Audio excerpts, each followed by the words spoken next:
Back to my channel Tuti Suryati. Assalamualaikum warahmatullahi wabarakatuh. Ketemu lagi sama saya. Sekarang akan materi yang akan saya sampaikan yaitu tentang bagaimana cara menyelesaikan permasalahan bilangan bulat dalam kehidupan sehari-hari. Sebelumnya sudah disampaikan tentang bagaimana cara menghitung bilangan bulat menggunakan garis bilangan dan sebagainya. Jangan lupa subscribe ya channel atau YouTube di bawah ini. Yuk kita tonton materi berikutnya. Belajar matematika menyelesaikan masalah bilangan bulat. Yang sebelumnya kita udah bahas bagaimana cara menghitung bilangan bulat ya, baik itu penjumlahan maupun pengurangan.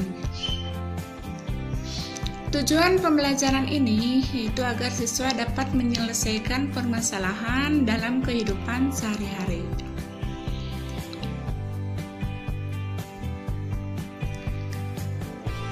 Dengan menyelesaikan permasalahan dalam kehidupan sehari-hari, nanti akan dilihat contoh-contohnya ya, bagaimana soalnya dan sebagainya.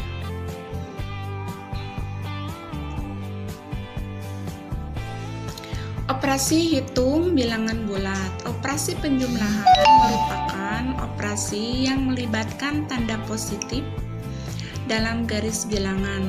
Suatu bilangan yang dijumlahkan dengan suatu bilangan positif akan bergerak ke kanan. Semakin besar maka berarti itu tandanya positif ya. Kemudian kalau bergerak ke sebelah kiri maka itu tandanya bilangan negatif. Ini penjelasannya ya. Nah, sifat-sifat pada penjumlahan bilangan bulat. Sifat-sifat pada penjumlahan bilangan bulat ada dua, yaitu komutatif dan asosiatif. A. Komutatif. 3 ditambah 4 sama dengan 7. Berapakah 4 ditambah 3? Apakah 3 ditambah 4 sama dengan 4 ditambah 3? Jika iya, maka penjumlahan bilangan bulat tersebut mempunyai sifat komutatif. Jika tidak, maka bilangan bulat tersebut tidak bersifat komutatif. Contohnya yaitu 5 ditambah 8 sama dengan 8 ditambah 5 sama dengan 13. Itu maka disebut komutatif ya.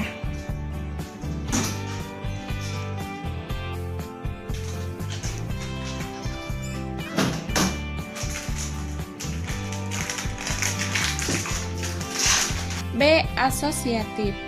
3 ditambah dalam kurung 4 ditambah 5 sama dengan 3 ditambah 9 sama dengan 12. Nah, 9 dari mana? 9 itu dari 4 ditambah 5. Berapakah dalam kurung 3 ditambah 4 ditambah 5? Apakah 3 ditambah dalam kurung 4 ditambah 5 sama dengan dalam kurung 3 ditambah 4 ditambah 5? Jika iya, maka penjumlahan bilangan bulat tersebut mempunyai sifat asosiatif. Jika tidak, maka bilangan bulat tersebut tidak bersifat asosiatif. Dapatkah kalian menyimpulkan sifat asosiatif? Tuliskan di buku tulismu. Contohnya, nah, di sini ya, di atas, apabila dalam kurungnya ya bisa berubah. Misalkan asalkan 4 ditambah 5 dalam kurungnya berubah menjadi 3 ditambah 4. Tapi hasilnya sama, maka itu disebut bilangan asosiatif. Kalau misalkan hasilnya beda dalam penjumlahannya, misalkan bukan 12, selain 12, maka itu bukan asosiatif. Contohnya seperti itu ada di bawah ya. Penjumlahan bilangan. Nah, di sini ada garis bilangan, maka semakin ke kanan nilai bilangan maka akan semakin besar, itu disebut positif. Jika nilainya semakin besar maka disebut positif. Jika semakin ke kiri nilainya semakin kecil maka itu negatif. Tandanya kalau yang positif tidak ada minnya atau negatifnya, kalau yang negatif ada minnya ya. Contohnya Di sini ada negatif A ditambah dalam kurung negatif B sama dengan A dalam kurung tambah B ya. Negatif 7 ditambah negatif 10. Nah, itu negatif ke negatif, maka jumlahnya akan tetap jumlahnya berbeda tapi tetap utang. Bagaikan gini. Si A punya utang 7, kemudian nambah lagi utangnya 10, maka utangnya bertambah ya. Jadi tetap negatif. Kemudian contoh yang keduanya sama. Negatif 8 ditambah 7. Nah, ini punya utang dibayar 7, maka utangnya sisa 1. Jadi negatif 1. Kalau ditulis jika negatif dalam kurung 8 min 7, jadi harus dijumlahin dulu 8 dikurangi 7 sama dengan 1. Nah, negatifnya pindahin ke depan. Maka itu disebut sifat asosiatif seperti ini ya.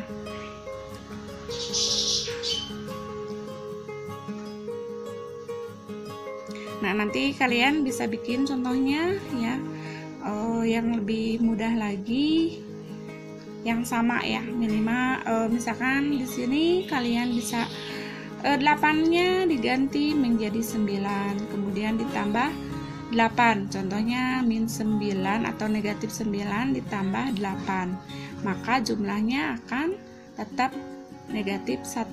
Karena apa? 9 dikurangi 8 sama dengan 1 dan sebagainya. Nanti kalian bisa buat contoh sendiri di rumah ya, atau di buku kalian. Sama yang atas juga, misalkan kalian rubah angka 7-nya menjadi angka 8, jadi negatif 8 ditambah negatif 10 sama dengan negatif 18, seperti itu.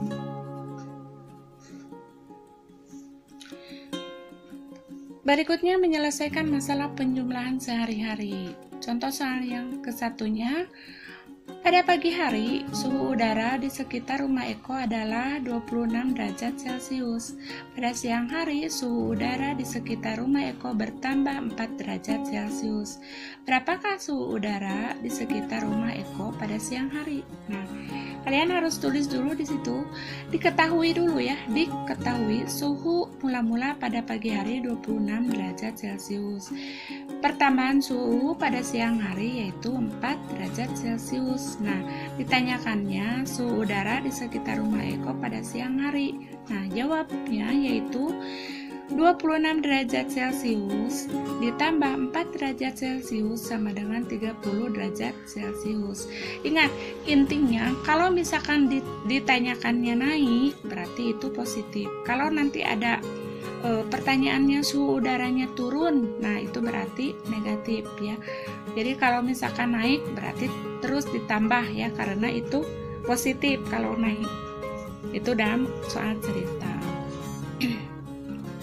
Soal yang keduanya, suhu di daerah Alaska pada musim dingin mencapai negatif 25 derajat Celcius. Pada musim panas, suhu di Alaska dapat naik hingga 20 derajat Celcius. Dari suhu pada musim panas, suhu di Alaska dapat naik hingga 20 derajat Celcius pada musim dingin. Berapakah suhu di daerah Alaska pada musim panas? Nah, ini ditanyakannya pada musim panas, berarti kenaikannya ya. Suhu Alaska saat musim dingin negatif 25 derajat Celcius. Kenaikannya 20 derajat Celcius. Ditanyakannya berapakah suhu di daerah Alaska pada musim panas? Nah, dijawabnya jadi negatif 25 derajat ditambah, nah karena naik jadi ditambah 20 derajat, maka nah negatif kan punya utang, jadi ibaratkan punya utang dibayar 20, maka sisanya akan 5. Kalau negatif berarti masih utang, jadi sisanya adalah min 5 gitu ya. Jadi kalau misalkan dibalikan boleh, misalkan 25 dikurangi 20 dikurangi 25 seperti itu, maka hasilnya adalah negatif 5. Berikutnya adalah soal cerita yang ketiga. Suhu freezer di rumah Eko Biasanya negatif 20 derajat Celcius. Akibat mati listrik selama 6 jam, suhu freezer naik hingga 6 derajat Celcius. Berapa suhu freezer di rumah Eko setelah 6 jam sejak mati listrik? Nah, di sini diketahui suhu freezer mula-mula negatif ya 20 Celcius, kemudian naik karena listrik mati, jadi naiknya 6 derajat Celcius. Nah, ditanyakannya berapa suhu ketika listrik mati. Nah, di sini jawabnya yaitu negatif 20 derajat Celcius ditambah 6 derajat Celcius sama dengan negatif dalam kurung 20 dikurangi 6 sama dengan negatif 14 derajat Celcius. Ini boleh dibalikan ya. Kalau misalkan dibalikan berarti 6 dikurangi 20 maka akan negatif, hasilnya jadi negatif 14 derajat Celcius ya. Sama ya, jadi kalau misalkan cara penggunaannya mau dibalikan atau mau pakai dalam kurung juga boleh. Berikutnya adalah menyelesaikan pengurangan ya, masalah pengurangan bilangan bulat. Contoh, seorang pendaki gunung sudah mencapai ketinggian 2347 meter di atas permukaan laut. Namun, pendaki tersebut harus turun sejauh 689 meter untuk berteduh karena hujan. Berapakah ketinggian tempat berteduh pendaki gunung jika diukur dari permukaan laut? Nah, kita ketahui mula-mula jaraknya itu 2347 meter.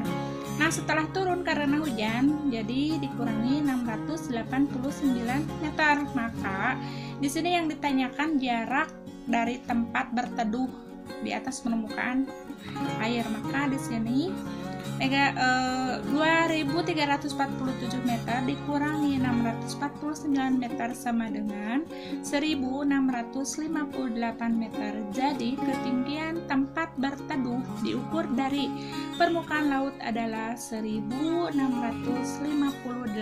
meter. Ya, seperti itu. Kemudian di soal berikutnya, Uni melakukan percobaan mengukur suhu air menggunakan termometer. Mula-mula suhu air yang diukur Uni adalah 4 derajat Celcius. Uni memasukkan air tersebut ke dalam freezer. Setelah 2 jam, air berubah menjadi es batu dan suhunya turun hingga 6 derajat Celcius. Berapakah suhu es batu tersebut? Nah, jika diketahui di sini mula-mula 4 derajat Celcius, kemudian penurunan atau turun karena dimasukkan ke freezer 6 derajat Celcius. Maka di sini cara penjumlahannya yaitu 4 derajat Celcius ya. Di sini suhu es batunya adalah 4 derajat Celcius dikurangi 6 derajat Celcius, maka hasilnya adalah negatif derajat Celcius ya. Seperti itu. Jadi di sini boleh pakai dalam kurung atau enggak juga nggak apa-apa ya. Karena hasilnya pasti akan sama negatif karena yang 6 lebih besar daripada yang 4 ya. Pasti akan negatif. Berikutnya adalah soal yang selanjutnya. Nah, suhu di daerah Alaska adalah negatif 5 derajat Celcius pada siang hari di bulan Januari. Nah, pada malam hari suhunya turun hingga 8 derajat Celcius. Berapakah suhu di daerah Alaska pada malam hari di bulan Januari? Jika diketahui di sini pada siang hari di bulan Januari suhu Alaska itu negatif 5 derajat, kemudian turun menjadi 8 derajat Celcius. Nah, ditanyakannya yaitu suhu di daerah Alaska pada malam hari. Jadi, cara penghitungannya yaitu suhu pada malam hari negatif 5 derajat Celcius dikurangi 8 derajat Celcius sama dengan, nah di sini negatif dalam kurung 5 ditambah 8 derajat Celcius sama dengan 13 atau negatif 13. Kenapa? Ibaratkan kita punya utang. Nih, utang kan negatif. Kalau positif berarti tidak punya utang. Ibaratkan seperti itu. Jadi, apabila kita punya utang 5, kemudian utang lagi 8, maka jumlah utangnya akan bertambah dan hasilnya tetap utang negatif. Berikutnya, Uni mengukur suhu es batu yang diletakkan dalam freezer. Suhu es batu mula-mula adalah 0 derajat Celcius. Kemudian es batu turun 2 derajat Celcius. Nah, ditanyakannya berapa es batu setelah diturunkan di freezer selama 3 jam. Di sini diketahuinya yaitu setiap jam turun 2 derajat. Berarti negatif, kalau turun pasti negatif. Langsung aja dikalikan 3 ya.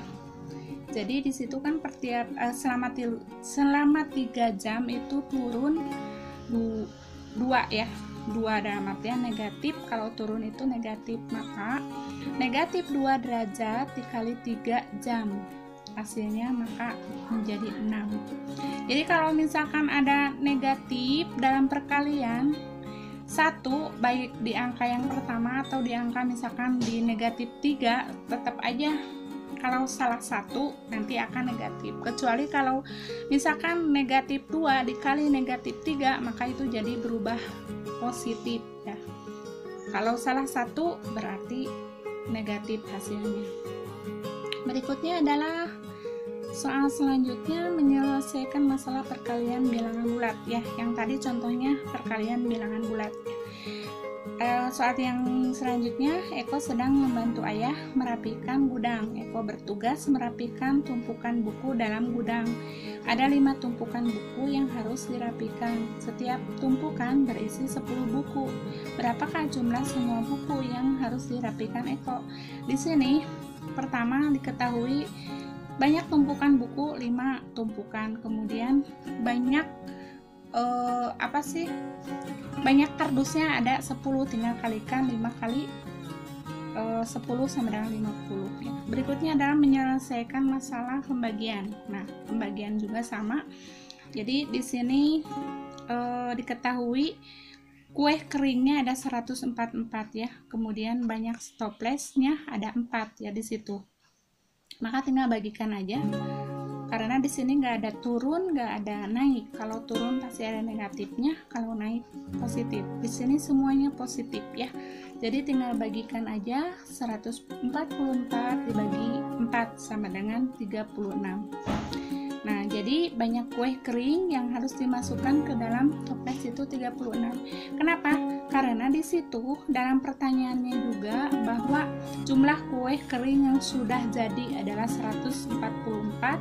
Kemudian Dondo akan memasukkan kue kering tersebut ke dalam 4 toplesnya. Maka langsung aja dibagikan 144 dibagi 4 ya. Berikutnya adalah selama 4 jam suhu daerah Antartika turun hingga negatif 20 derajat Celcius. Penurunan suhu setiap jam. Nah, di sini tinggal bagi aja ya. Jadi setiap 4 jam. Jadi selama 4 jam itu turun ya. Nah, jadi tinggal negatif 20 derajat dibagi 4 jam. Nah, maka hasilnya akan negatif 5. Kenapa negatif 5? Karena ingat, dalam perkalian atau pembagian apabila ada salah satu di angka negatif, maka hasilnya negatif. Kalau dua-duanya negatif, maka jadi positif seperti itu. Berikutnya adalah soal selanjutnya. Soal selanjutnya yaitu tentang tentang masalah apa? Pembagian. Oh enggak, ini pertanyaan langsung ya. Ke pertanyaan. Jadi di sini seorang pendaki mencapai ketinggian 2750 meter di atas permukaan laut, namun harus turun 520 meter karena harus berteduh. Berapa ketinggian tempat berteduh pendaki diukur dari permukaan laut? Ini Ibu ambil dari contoh sebelumnya ya. Tinggal diganti angkanya aja. Jadi cara penghitungannya sama. Kalian di rumah bisa buat sendiri soal ya, boleh kata-katanya sama tapi angkanya yang berbeda, maka hasilnya pun akan berbeda. Begitupun nomor 2 sama ya. Di sebuah wahana permainan salju suhu mencapai negatif 2%, suhu di luar ruangan 23. Nah, selisihnya berapa? Nah, itu jadi tinggal selisihnya. Ingat, suhu di luar berarti positif, suhu di dalam negatif. Nah, itu karena salju dingin. Itu ada contohnya di sebelumnya, silahkan kalian tengok lagi, simak lagi video sebelumnya, maka akan terselesaikan masalah pertanyaan ini. Nomor 3 juga sama, di situ suhu daerah pengalengan pada musim dingin mencapai negatif 30 derajat Celcius. Pada musim panas naik menjadi 20 derajat Celcius. Nah, dari suhu pada musim dingin ditanyakannya berapa suhu daerah pengalengan pada musim panas. Nah, tinggal kalian silakan lihat lagi, simak lagi video berikutnya. Semoga kalian bisa membuat soal seperti ini, tinggal rubah angkanya saja. Nomor 4 juga sama, Arlita mengukur suhu es batu yang diletakkan di freezer. Suhu es batu mula-mula adalah 0 derajat Celcius, kemudian setelah 3 jam turun lagi menjadi 3 derajat Celcius. Nah, ditanyakannya berapa suhu es batu setelah diletakkan freezer selama 3 jam. Jadi ini pasti akan turun, kalau turun pasti berubah menjadi negatif ya. Ditulisnya asal di sini nggak ada negatifnya, maka kalau turun akan ada negatif. Berikutnya adalah nomor terakhir. Selama 4 jam suhu di daerah Dieng turun hingga negatif 20%. Penurunan suhu setiap jam di daerah tersebut sama. Nah, kalau sama berarti bagi berapa penurunan suhu di daerah Dieng setiap jam. Ya, silakan kalian hitung dan pasti bisa ya. Sekian dan terima kasih untuk perjumpaan kali ini. Semoga banyak manfaatnya dan jangan lupa latihan terus. Assalamualaikum warahmatullahi wabarakatuh.